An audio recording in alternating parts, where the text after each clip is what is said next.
नमस्कार साथियों, आप सभी का स्वागत है आपके अपने YouTube चैनल पढ़ाई की पोथी में। तो प्यारे साथियों, संविधान सभा का निर्माण किस प्रकार हुआ था और संविधान सभा में सीटों का बंटवारा किस प्रकार हुआ था, किस बैठक में कौन से निर्णय लिए गए थे, यह कुछ बिंदु हम पिछले वीडियो में कंफर्म कर चुके हैं। तो आज हम संविधान सभा की बैठक और उससे होने वाले महत्वपूर्ण निर्णय और परीक्षा उपयोगी तथ्यों के बारे में जानेंगे। आइए आज का वीडियो स्टार्ट करते हैं। संविधान की प्रथम बैठक 9 दिसंबर 1946 को नई दिल्ली स्थित कौंसिल चैम्बर पुस्तकालय में हुई। देखिए, आपका पहला क्वेश्चन यही बन जाता है कि संविधान सभा की प्रथम बैठक कब हुई थी। तो 9 दिसंबर 1946 को। किस स्थान पर हुई थी? तो नई दिल्ली। और अगर आपसे एग्जैक्ट लोकेशन पूछी जाती है कि नई दिल्ली में किस स्थान पर, तो कौंसिल चैम्बर के पुस्तकालय में। ये क्वेश्चन आपका पिछली परीक्षाओं में पूछा भी जा चुका है। तो आज के वीडियो में सभी प्रश्न परीक्षा की दृष्टि से बहुत ही महत्वपूर्ण है, तो प्लीज़ इस वीडियो को ध्यान से देखिए और सुनिए। नेक्स्ट क्वेश्चन है हमारा कि इस पहली बैठक में जो 9 दिसंबर 1946 को नई दिल्ली स्थित कौंसिल चैम्बर के पुस्तकालय में हुई थी, इसमें अन्य क्या क्या ऐसी घटनाएं हुई जो परीक्षा की दृष्टि से महत्वपूर्ण है। तो देखिए, सबसे पहला क्वेश्चन है 9 दिसंबर 1946 को डॉक्टर सच्चिदानंद सिन्हा को अस्थायी अध्यक्ष चुना गया। तो 9 दिसंबर 1946 को संविधान सभा की प्रथम बैठक में डॉक्टर सच्चिदानंद सिन्हा, जो कि बैठक के सबसे बुजुर्ग सदस्य थे, उन्हें अस्थायी अध्यक्ष के रूप में चुना गया। शब्दों पर विशेष ध्यान दें, स्थायी और अस्थायी। आगे के क्वेश्चंस में हम देखेंगे कि स्थायी अध्यक्ष किन्हें चुना गया था। नेक्स्ट है हमारा मुस्लिम लीग द्वारा इस बैठक का बहिष्कार किया गया, जिसके प्रमुख नेता मोहम्मद अली जिन्ना ने पाकिस्तान के लिए अलग संविधान की मांग की। तो यहाँ से हमारे 3 से 4 क्वेश्चंस निकलते हैं। सबसे पहला क्वेश्चन कि मुस्लिम लीग द्वारा किस बैठक का बहिष्कार किया गया। तो मुस्लिम लीग के द्वारा संविधान सभा की प्रथम बैठक, जो कि 9 दिसंबर 1946 को हुई थी, उसका बहिष्कार किया गया। और यह बहिष्कार किसके द्वारा किया गया? तो मुस्लिम लीग के जो प्रमुख नेता थे, यानी कि मोहम्मद अली जिन्ना, इन्होंने इस बैठक का बहिष्कार किया। क्यों किया? क्योंकि इन्होंने पाकिस्तान के लिए अलग संविधान की मांग की। इनका कहना था कि हम भारतीय संविधान के अनुसार पाकिस्तानियों को नहीं रखेंगे, हम पाकिस्तान के लिए अलग संविधान का निर्माण करेंगे। नेक्स्ट है आपका पाकिस्तान शब्द सर्वप्रथम किसने प्रयोग किया। ये क्वेश्चन आपका बहुत ही ज़्यादा इम्पॉर्टेंट है और यह आपका पिछली पुलिस की, लेखपाल की और यूपी टेट की परीक्षाओं में पूछा भी जा चुका है कि पाकिस्तान शब्द सर्वप्रथम किसने प्रयोग किया था। तो चौधरी रहमत अली के द्वारा पाकिस्तान नामक शब्द का सर्वप्रथम प्रयोग किया गया था। तो ये थे हमारे पहली बैठक से संबंधित कुछ महत्वपूर्ण तथ्य। अब है हमारी नेक्स्ट, यानी कि संविधान सभा की द्वितीय बैठक। तो संविधान सभा की द्वितीय बैठक कब हुई थी? संविधान सभा की द्वितीय बैठक 9 दिसंबर 1946 को हुई थी। डेट आप आसानी से याद रख सकते हैं। पहली बैठक 9 दिसंबर 1946, दूसरी बैठक यानी कि 2 दिन का गैप 11 दिसंबर 1946।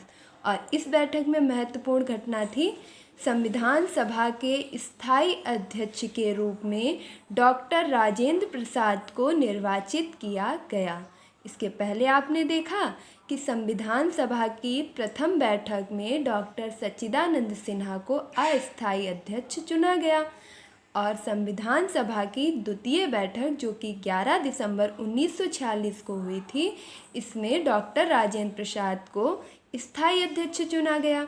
अस्थायी और स्थायी, इससे आपका प्रश्न अधिकतर परीक्षाओं में पूछ लिया जाता है और हम कन्फ्यूज़न में गलत भी कर सकते हैं। तो शब्दों पर विशेष ध्यान दें। अगर आपसे अस्थायी पूछा जाएगा तो आपका आंसर होगा डॉक्टर सच्चिदानंद सिन्हा, और अगर आपसे प्रश्न स्थायी पूछा जाएगा तो आपका आंसर होगा डॉक्टर राजेंद्र प्रसाद। अगर आपके प्रश्न में स्थायी, अस्थायी इस प्रकार के किसी भी शब्द का जिक्र नहीं किया जा रहा है तो आपका आंसर होगा डॉक्टर राजेंद्र प्रसाद। इस चीज़ को गौर से ध्यान रखें।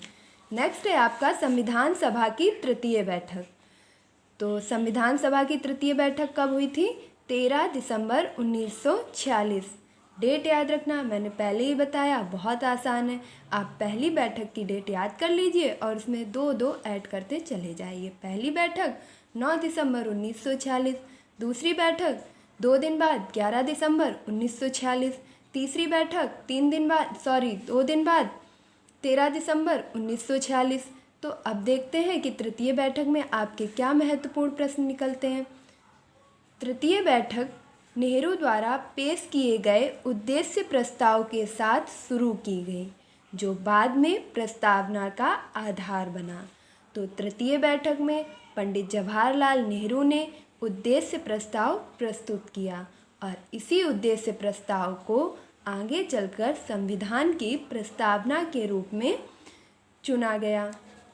नेक्स्ट है आपका कि जो नेहरू द्वारा उद्देश्य प्रस्ताव संविधान सभा में प्रस्तुत किया गया था, वह संविधान सभा के द्वारा अपनाया कब गया? कब उस उद्देश्य प्रस्ताव को स्वीकृति प्राप्त हुई? तो उस उद्देश्य प्रस्ताव को स्वीकृति 22 जुलाई 1947 को प्रदान की गई। मैं फिर से एक बार कह रही हूँ, डेट बहुत ही ध्यान रखिएगा। आपसे डेट से क्वेश्चंस बहुत ही ज़्यादा पूछे जाते हैं और याद करना कोई कठिन भी नहीं है। दिसंबर 1946 में उद्देश्य प्रस्ताव प्रस्तुत किया जाता है और जुलाई 1947 में 22 जुलाई 1947 को इसे स्वीकृति प्रदान की जाती है और इसे स्वीकृति प्रदान करने के बाद संविधान निर्माण के लिए कुछ प्रमुख समितियों की नियुक्ति की जाती है। अब ये आपकी प्रमुख समितियाँ कौन सी थीं? तो ये हम अपने पिछले वीडियो में आपको ट्रिक से बता भी चुके हैं, जैसे कि आपकी प्रारूप समिति है, झंडा समिति है, अल्पसंख्यक समिति है, इसके बाद आपकी संचालन समिति है। इन सभी समितियों की विस्तार में चर्चा आपके पिछले वीडियो में की जा चुकी है। तो अगर आपने वो वीडियो नहीं देखा है तो जाइए और उस वीडियो को वीडियो की प्लेलिस्ट से देख लीजिए। नेक्स्ट है आपका क्वेश्चन, संविधान सभा के संवैधानिक सलाहकार कौन थे? तो संविधान सभा के संवैधानिक सलाहकार थे B.N. राव। नेक्स्ट है आपका प्रारूप समिति में कुल कितने सदस्य थे? प्रारूप समिति में कुल 7 सदस्य थे। यह क्वेश्चन आप सभी से बन पा रहा होगा अगर आपने पिछला वीडियो देखा है कि प्रारूप समिति के अध्यक्ष कौन थे। तो प्रारूप समिति के अध्यक्ष थे डॉक्टर B.R. अम्बेडकर, यानी कि भीमराव अम्बेडकर। और इस समिति में कुल कितने सदस्य थे? तो भीमराव अम्बेडकर को मिला करके कुल 7 सदस्य थे। तो आइए एक बार इन 7 सदस्यों के नाम को देख लेते हैं, क्योंकि हो सकता है आपसे परीक्षा में प्रश्न इस प्रकार पूछ लिया जाए कि 3 नाम तो आपको समिति के सदस्यों के दिए जाएंगे और एक नाम आपको अन्यथा दे दिया जाएगा।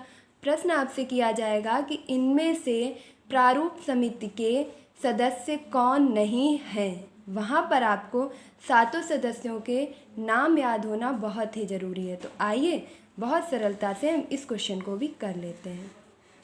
तो सबसे पहले प्रारूप समिति के जो अध्यक्ष थे वो B.R. अम्बेडकर थे और इस श्रृंखला में जो 7 सदस्य यानी कि इन्हें छोड़कर फिर जो 6 सदस्य बचते हैं उनमें थे आपके N. गोपाल स्वामी अयंगर, अल्लादी कृष्णा स्वामी अय्यर, K.M. मुंशी यानी कि कन्हैयालाल मणिकलाल मुंशी, मोहम्मद सादुल्ला, N. माधव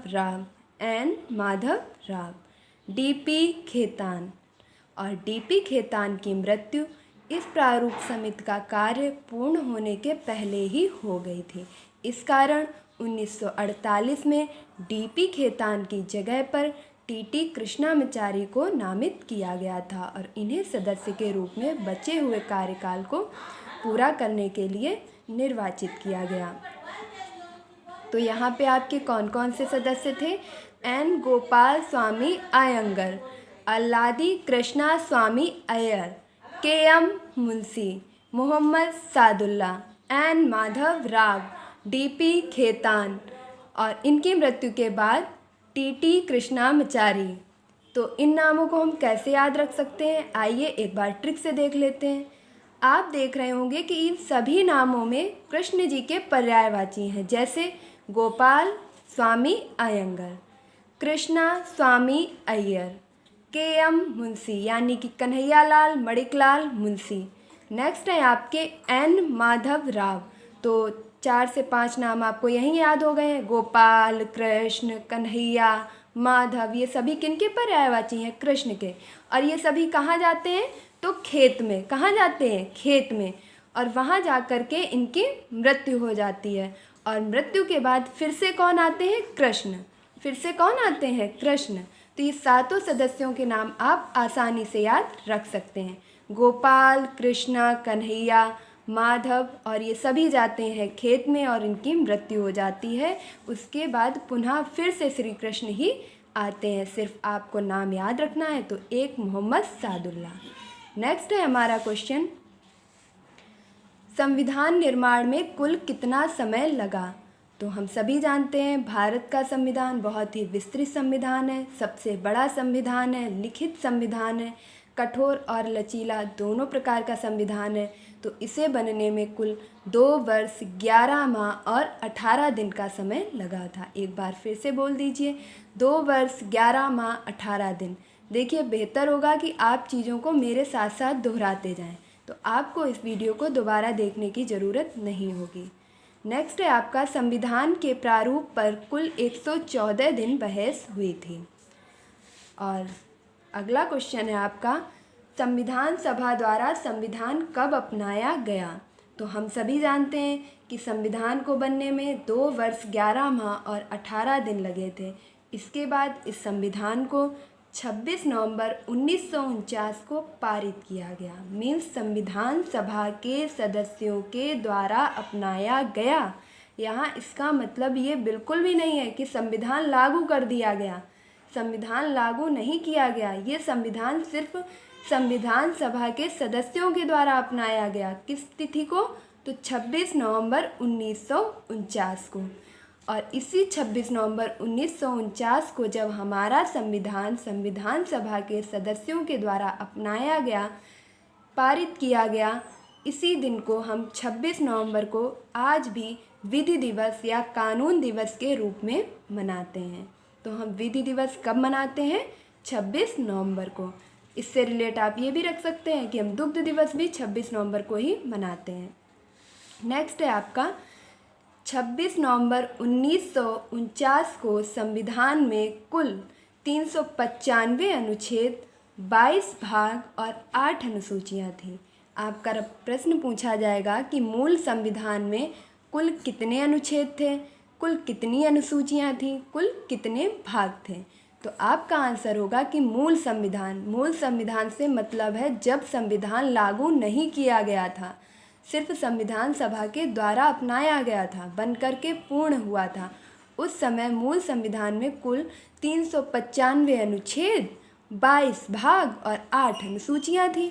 वर्तमान में कितने अनुच्छेद हैं? तो वर्तमान में 444 अनुच्छेद, 22 भाग और 12 अनुसूचियाँ हैं। अब आपकी 4 अनुसूचियाँ कौन कौन सी जोड़ी गई हैं? तो आइए एक बार उन्हें देख लेते हैं। 9वीं अनुसूची, जो आपकी पहला संविधान संशोधन 1951 के द्वारा जोड़ी गई थी और किससे संबंधित है? तो 9वीं अनुसूची का संबंध भूमि अधिग्रहण से संबंधित है। नेक्स्ट थी आपकी 10वीं अनुसूची, उसे आपके 52वां संविधान संशोधन 1985 के द्वारा जोड़ा गया था। वह आपके दल बदल कानून से संबंधित है। अगली थी आपकी 11वीं अनुसूची। तो 11वीं अनुसूची 73वें संविधान संशोधन के द्वारा जोड़ी गई थी और यह आपकी ग्राम पंचायतों से संबंधित थी और ग्राम पंचायतों को इसमें कार्य करने के लिए कुल 29 विषय प्रदान किए गए थे। यह प्रश्न आपका पिछले जूनियर एडेड पेपर में भी पूछा जा चुका है और अन्य परीक्षाओं में कई बार पूछा जा चुका है। तो सिर्फ आप मेरे द्वारा लिखे गए इस प्रश्नों पर ही ध्यान ना दें, वरना व्याख्या पर भी उतना ही ध्यान दें। एक एक क्वेश्चन आपके लिए महत्वपूर्ण है। लास्ट है आपकी 12वीं अनुसूची। तो 12वीं अनुसूची आपकी नगर निगम से संबंधित है। आप परेशान बिल्कुल भी मत हो, एक सेपरेट वीडियो बना के आपको अनुसूचियों के बारे में विस्तार से बता दिया जाएगा। आइए देखते हैं अपना नेक्स्ट क्वेश्चन। 26 जनवरी 1950 को संविधान भारत को समर्पित किया गया। इसका अर्थ है कि 26 जनवरी 1950 को संविधान संपूर्ण भारत में लागू किया गया और भारत की जनता को समर्पित किया गया। अब आप दोनों प्रश्नों में डिफरेंट आसानी से कर पाएंगे कि संविधान सभा द्वारा पारित कब किया गया, सदस्यों के द्वारा कब अपनाया गया, तो 26 नवंबर 1949 को। और भारत को कब समर्पित किया गया, कब लागू किया गया, 26 जनवरी 1950 को। और हम सभी जानते हैं कि 26 जनवरी को हम गणतंत्र दिवस के रूप में मनाते हैं। और इसी से रिलेट करके इस वर्ष गणतंत्र दिवस पर आपकी सर्वश्रेष्ठ झांकी का अवार्ड उत्तर प्रदेश को ही दिया गया है। और वह किस चीज़ की झांकी थी, तो वह झांकी थी आपके विश्वनाथ मंदिर वाराणसी की झांकी। तो ये थे आज के हमारे संविधान से संबंधित कुछ महत्वपूर्ण प्रश्न। उम्मीद करती हूँ कि ये प्रश्न आपको आसानी से समझ में आ गए होंगे। अगर किसी प्रकार का कोई कन्फ्यूज़न है तो आप अपना क्वेश्चन कमेंट बॉक्स में पूछ सकते हैं, आपको उचित समय के अंदर रिप्लाई दे दिया जाएगा। और अगर ये वीडियो समझ में नहीं आता है तो इसे आप 1 से 2 बार देख लीजिएगा, आप सारे क्वेश्चंस आसानी से कर पाएंगे। और यकीन मानिए ये सभी प्रश्न आपकी परीक्षा की दृष्टि से बहुत ही महत्वपूर्ण है। यहाँ कोई भी अलग से कंटेंट नहीं लिया गया है। सारे प्रश्न परीक्षाओं में या तो पूछे जा चुके हैं और या तो पूछने की प्रबल संभावना है। तो प्यारे साथियों, उम्मीद करती हूँ कि आपको मेरा वीडियो पसंद आया होगा। अगर आपको ये वीडियो पसंद आया है तो प्लीज़ इस वीडियो को लाइक कीजिए, ज़्यादा से ज़्यादा शेयर कीजिए और मेरे चैनल को सब्सक्राइब कीजिए। तब तक के लिए खुश रहिए, मस्त रहिए और पढ़ाई में निरंतरता बनाए रखिए। मिलते हैं अपने नेक्स्ट वीडियो में। धन्यवाद।